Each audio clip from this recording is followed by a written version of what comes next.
I know you're really big on database, just like Kelly and Tony are. Yeah. So tell us about what do you do to keep in touch with your top, 100, top 200 list? Well, I mean, it does vary a lot. There's some people I seem to talk to a lot more Right. than others. And I think, gosh, if I just kept in touch with more of them like this.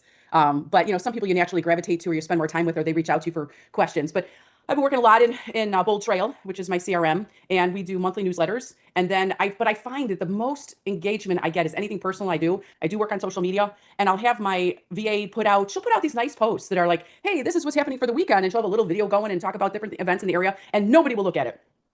And last week I posted that my husband built a pizza oven in our backyard, and I showed the pizza oven and I showed the pizza that we had, and I had all this engagement. And then I looked back at all the emails that have been sent since June, and the highest engagement one said at the headline, "I'm here for you and your family." So really, I've been highly analyzing what I'm doing and where I'm getting results.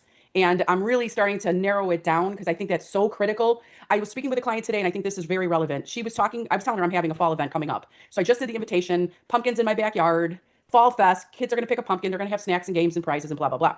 And she's telling me, oh, she's old school. So she said, mail it out. But she said since I sold her place, which this is like the third, fourth place she bought for me, which was 2 years ago, she gets all these random realtors sending her things all the time. And she just deletes them. So in her opinion, from a consumer standpoint, I don't know who these people are. I don't know what they're sending me. I'm deleting it. So I think that at the very least, if you're monthly somehow staying in front of them, but they're seeing it, that's the least you could be doing. Because it is hard to call through. We all know that. It is hard. I try to call, maybe 10 a week or so. When I'm driving, I'll think, oh, let me call these top 3 or someone I haven't talked to in a while.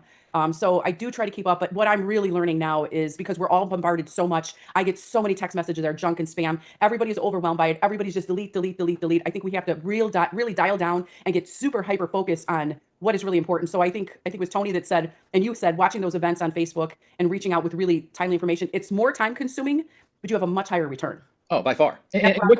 One of the things that you said is critical is that you're getting more engagement when you provide value. Yes. When you provide something interesting, funny, informational. If it's salesy, they don't want to see it because they're getting hit with hundreds of salesy stuff all day long.